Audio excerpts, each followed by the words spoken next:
जय हिंद। Welcome back to the channel. तो दोस्तों नमस्कार, जय हिंद।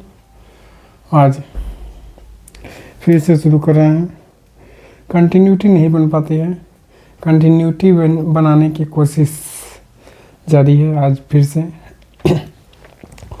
तो हे माँ लक्ष्मी, जय माँ सरस्वती, कंटिन्यूटी बना पाए हम, यही आपसे निवेदन है, आग्रह है, चरण वंदना है, विनती है। जय हिंद। शुरू करते हैं। नमस्कार, जय हिंद। तो आज 18 तारीख 9 से लेके सीधा 18 तक, 18 से अब शुरू है। तो अभी हमने संविधान में हमें अब राजभाषा पढ़ना है। राजभाषा हो गया है, राजभाषा पढ़ना है। राजभाषा हमें पढ़ना है।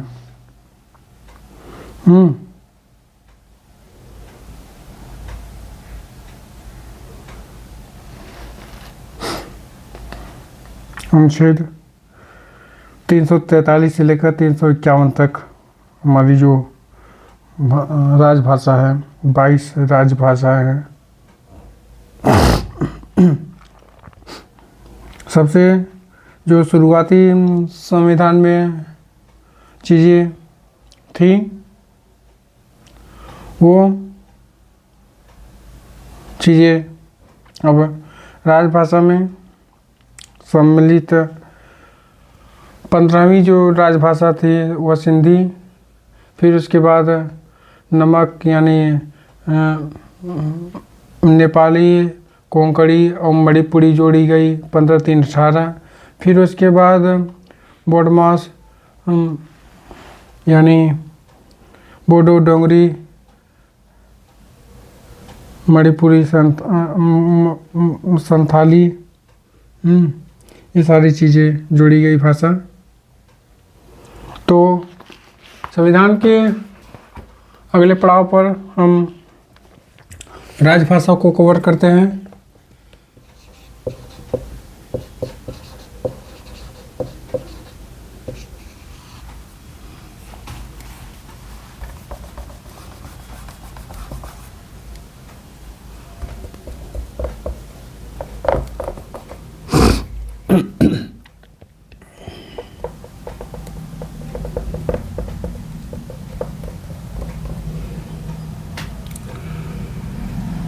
राजभाषा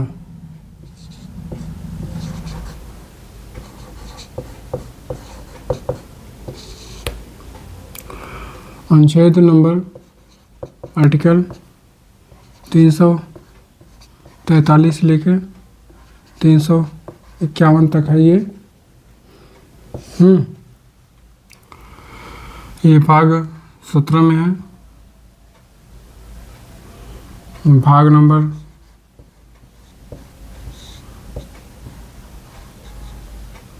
17 में है।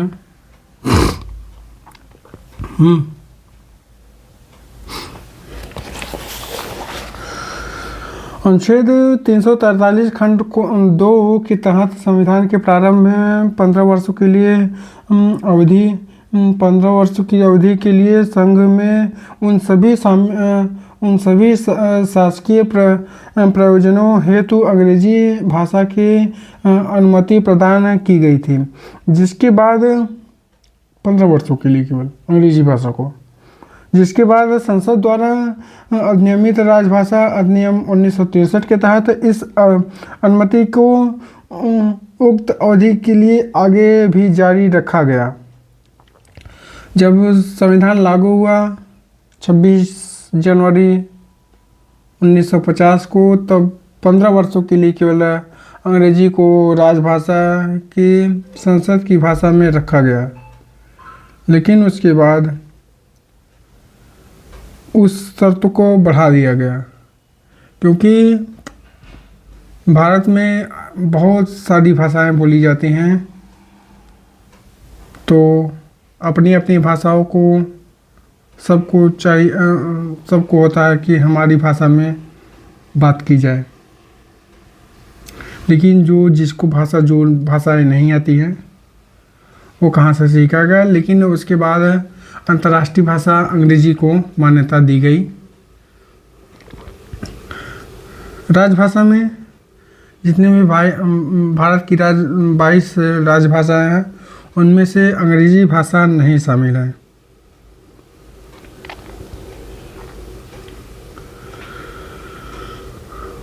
भारतीय संविधान के अनुच्छेद नंबर 344 में राष्ट्रपति को राजभाषा के संबंधित कुछ विषयों पर सलाह देने के लिए एक आयोग की नियुक्ति का प्रावधान किया गया। राष्ट्रपति इस अधिवेशन का प्रयोग करते हुए 1955 में वीवी खरे की अध्यक्षता में प्रथम राजभाषा आयोग का गठन किया गया। इस आयोग में 1956 में अपना प्रतिवेदन दिया गया। संविधान की 8वीं अनुसूची के अनुसार निम्नलिखित भाषाओं को राजभाषा के रूप में मान्यता प्राप्त हुई। इस प्रकार हैं जो 22 भाषाएं हैं: असमिया, बंगाली, गुजराती, हिंदी, कन्नड़, कश्मीरी, मलयालम, मणिपुरी, मराठी, उड़िया, पंजाबी, संस्कृत, सिंधी, तमिल, तेलुगु, उर्दू, कोंकणी, नेपाली, मैथिली, संथाली, डोगरी, बोडो। 1967 में संविधान के 21वें संविधान संशोधन द्वारा सिंधी को 8वीं अनुसूची में जोड़ा गया। 1992 में संविधान के 71वें संविधान संशोधन द्वारा मणिपुरी, कोंकणी, नेपाली को 8वीं अनुसूची में जोड़ा गया। 21 और 71 92वां संविधान संशोधन अधिनियम 2003 के द्वारा संविधान की 8वीं अनुसूची में मैथिली, संथाली, बोडो, डोगरे, मैथिली, संथाली को जोड़ा गया। राजभाषा, राज्य की भाषा।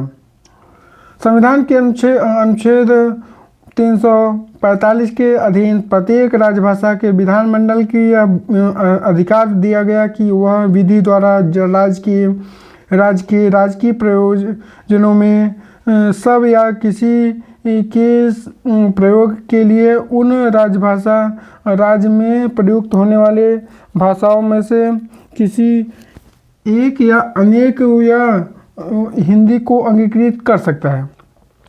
परंतु जब तक राज्य का विधानमंडल विधि द्वारा अन्यथा उपबंध न करे तब तक राज्य के भीतर उन शासकीय प्रयोजनों के लिए अंग्रेजी भाषा का प्रयोग किया जाता रहेगा, जिसके लिए उनका इस संविधान के प्रारंभ से ठीक पहले प्रयोग किया जाता रहा है।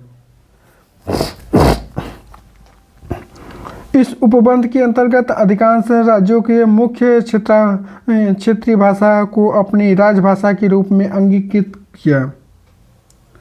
जैसे आंध्र प्रदेश ने तेलुगु, केरला में मलयालम, असम में असमिया, बंगाल में बंगाली, ओडिशा में उड़िया, गुजरात में गुजराती के अतिरिक्त हिंदी, गोवा में कोंकणी के अतिरिक्त मराठी, गुजराती और जम्मू में उर्दू, मेघालय, अरुणाचल प्रदेश एवं नागालैंड में अंग्रेजी, पुडुचेरी में फ्रांसीसी और त्रिपुरा में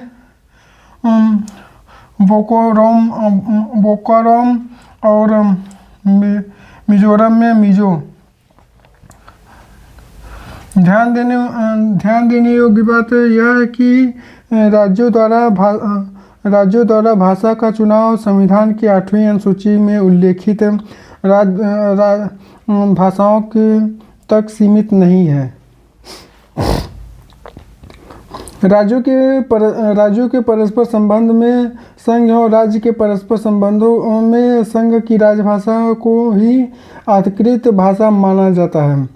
परंतु यदि दो या अधिक राज्य का यह करार करते हुए उन राज्यों के बीच प्रताधीन की राजभाषा हिंदी होगी, ऐसे पत्रादि के लिए उस भाषा का प्रयोग किया जाता है किया जा सकता है, जो आर्टिकल नंबर 346 में है।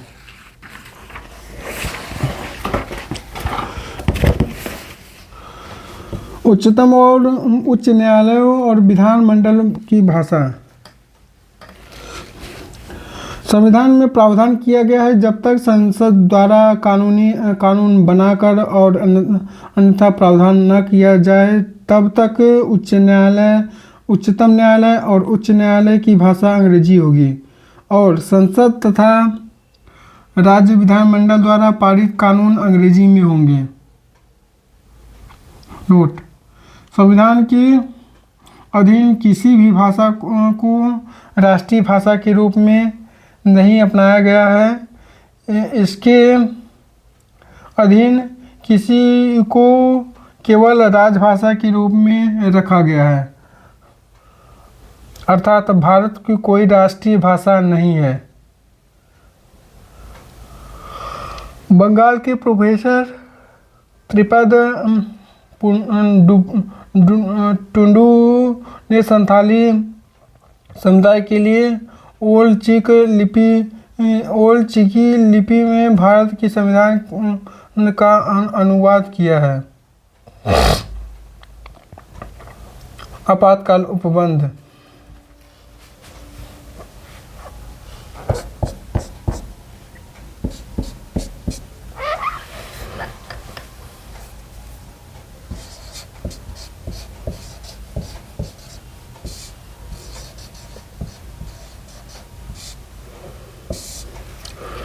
आपातकाल उपबंध में भारतीय संविधान के 3 प्रकार के आपातकाल की व्यवस्था की गई है। इसमें राष्ट्रीय आपातकाल, राष्ट्रपति शासन, वित्तीय आपात। राष्ट्रीय आपात यानी 352 के इस घोषणा निम्नलिखित में से किसी भी आधार पर राष्ट्रपति द्वारा की जाती है: युद्ध, बाह्य और सशस्त्र विद्रोह। राष्ट्रीय आपात की घोषणा राष्ट्रीय मंत्रिमंडल की घोषणा की सिफारिश पर की जाती है। राष्ट्रीय आपात की उद्घोषणा को न्यायालय में प्रश्नगत किया जा सकता है। 44वें संविधान संशोधन द्वारा अनुच्छेद 352 के अधीन उद्घोष संपूर्ण भारत में उसके किसी भाग में की जा सकती है। राष्ट्रीय आपातकाल के समय राज्य सरकार निलंबित नहीं की जाती है, अपितु वह संघ की कार्यपालिका के पूर्ण नियंत्रण में आ जाती है। राष्ट्रपति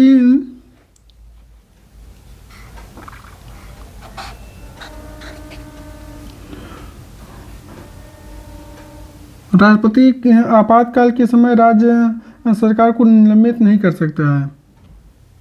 राष्ट्रपति द्वारा की गई आपातकाल की घोषणा 1 माह तक प्रवर्तन में रहती है और यदि इस दौरान इसे संसद के 2/3 बहुमत से अनुमोदन करवा लिया जाता है तो वह 6 माह तक प्रवर्तन में रहती है।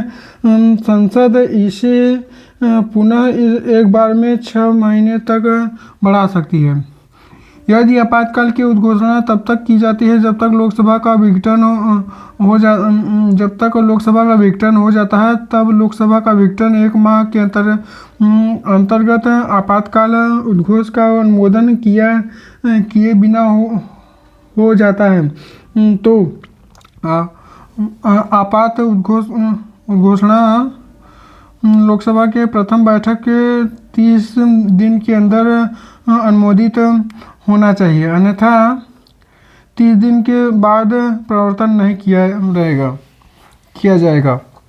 यदि लोकसभा साधारण बहुमत से आपातकाल उद्घोषणा को वापस लेने का प्रस्ताव पारित कर देती है तो राष्ट्रपति को उद्घोषणा को वापस लेना पड़ता है।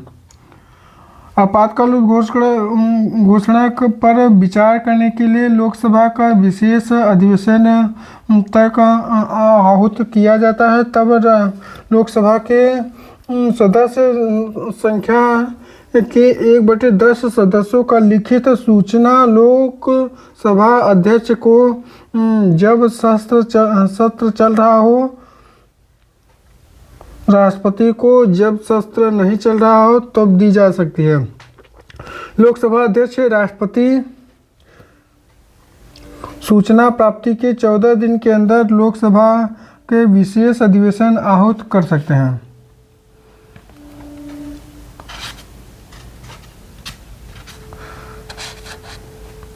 आपातकाल की उद्घोषणा के प्रभाव। जब किसी संविधान के अनुच्छेद 352 के अंतर्गत आपातकाल की घोषणा की जाती है तो इसका प्रभाव क्या होता है। इस राज्य की कार्यपालिका शक्ति संघीय कार्यपालिका के अधीन हो जाती है। संविधान की संसद की विधायी शक्ति द्वारा राज्य सूची के संबंध विषयों तथा विस्तृत हो जाती है। अर्थात संसद को राज्य सूची में वर्णित विषयों पर कानून बनाने का अधिकार प्राप्त होता है। अतः केंद्र तथा राज्यों के मध्य विधायी शक्तियों के सामान्य वितरण का निलंबन हो जाता है यदि राज्य विधायी का निलंबित हो जाती है। संक्षेप में संविधान संघीय की जगह एकात्मक हो जाता है। संसद द्वारा आपातकाल में राज्य के विषयों पर बनाने वाले कानून आपातकाल के समाप्ति के बाद 6 माह तक प्रभावी रहता है। जब राष्ट्रीय आपातकाल की घोषणा लागू हो जाती है तब राष्ट्रपति केंद्र तथा राज्यों के मध्य करों के संवैधानिक विवरण के संशोधन कर सकता है। इसका तात्पर्य यह है कि राष्ट्रपति के केंद्र से राज्यों को दिए जाने वाले कर धन को कम या समाप्त कर सकता है।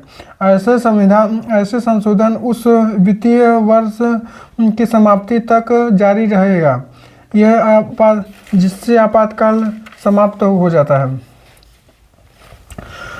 राष्ट्रीय आपातकाल की स्थिति में लोकसभा का कार्यकाल इससे सामान्य कार्यकाल 5 वर्ष से आगे संसद द्वारा विधि बनाकर एक समय में 1 वर्ष के लिए कितना भी बढ़ाया जा सकता है 1 वर्ष के लिए बढ़ाया जा सकता है, किंतु इसका विस्तार आपातकाल की समाप्ति के बाद 6 महीने से ज़्यादा नहीं हो सकता है। उदाहरण के लिए 5वीं लोकसभा यानी 1971 से लेकर 1977 तक कार्यकाल 2 बार एक समय के लिए 1 वर्ष के लिए बढ़ाया गया था। अनुच्छेद 358 से 359 राष्ट्रीय आपातकाल के मूल अधिकार पर प्रभाव का वर्णन करता है। अनुच्छेद 358 संविधान अनुच्छेद 19 द्वारा दिए गए मूल अधिकारों को निलंबित से संबंधित है। जब अनुच्छेद 359 अन्य मूल अधिकारों से निलंबन अनुच्छेद 20 और 21 द्वारा प्रदत्त अधिकारों को छोड़कर संबंधित है। अनुच्छेद 358 के अनुसार जब राष्ट्रीय आपातकाल की घोषणा की जाती है तब अनुच्छेद 19 द्वारा प्रदत्त 6 मूल अधिकारों स्वतः निलंबित हो जाते हैं। दूसरे शब्दों में राज्य अनुच्छेद 19 द्वारा प्रदत्त 6 मूल अधिकारों को कम करने तथा हटाने के लिए कानून बना सकता है। अर्थात कोई कार्यकारी निर्णय ले सकता है। ऐसे किसी कानून तथा कार्य को इस आधार पर यह अनुच्छेद 19 द्वारा प्रदत्त 6 मूल अधिकारों का उल्लंघन है, चुनौती नहीं दी जा सकती है। यह राष्ट्रीय आपातकाल समाप्त हो जाता है। अनुच्छेद 19 स्वतः पुनर्जीवित हो जाता है। 1978 के 44वें संविधान संशोधन के अधिनियम अनुच्छेद 358 के संभावना पर 2 प्रकार से प्रतिबंध लगा दिया जाता है। प्रथम अनुच्छेद 19 द्वारा प्रदत्त 6 मूल अधिकारों को युद्ध तथा बाह्य आक्रमण के आधार पर घोषणा आपातकाल में ही निलंबित किया जा सकता है, न कि सशस्त्र विद्रोह के आधार पर। दूसरे, केवल उन विधि को आपातकाल से संबंधित है चुनौती नहीं दी जा सकती। ऐसे विधि के अंतर्गत दिए गए कार्यकारी निर्णय को भी चुनौती नहीं दी जा सकती। अन्य मूल अधिकारों का निलंबन।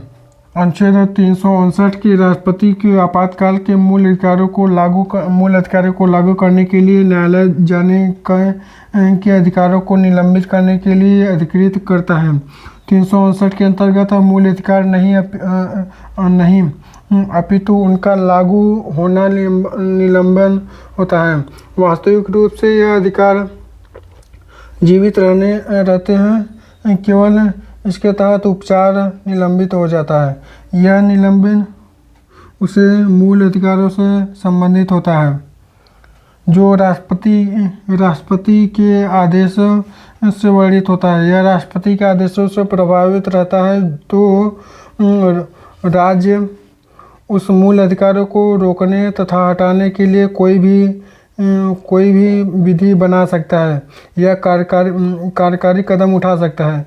ऐसी किसी भी विधि या कार्य को इस आधार पर चुनौती नहीं दी जा सकती कि इस संबंधित मूल अधिकारों को साम्य नहीं रखता। इस विधि के प्रभाव में किए गए विधायी या कार्यकारी कार्यों को आदेश समाप्ति के उपरांत चुनौती नहीं दी जा सकती। 44वें संविधान संशोधन अधिनियम 1978 अनुच्छेद 359 के क्षेत्र के दो प्रतिबंध लगाता है।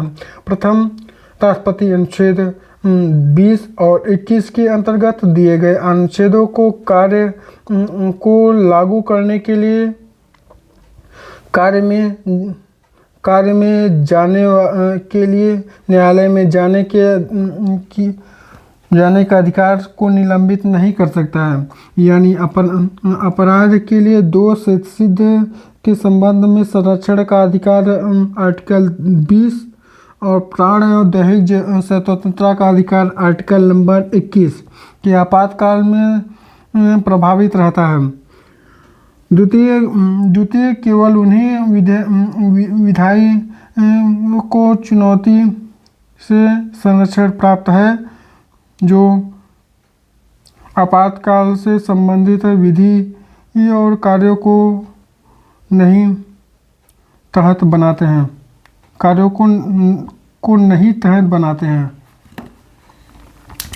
आर्टिकल नंबर 358 और 359 में अंतर। तो इसके लिए आज के लिए इतना ही। जय हिंद, जय भारत।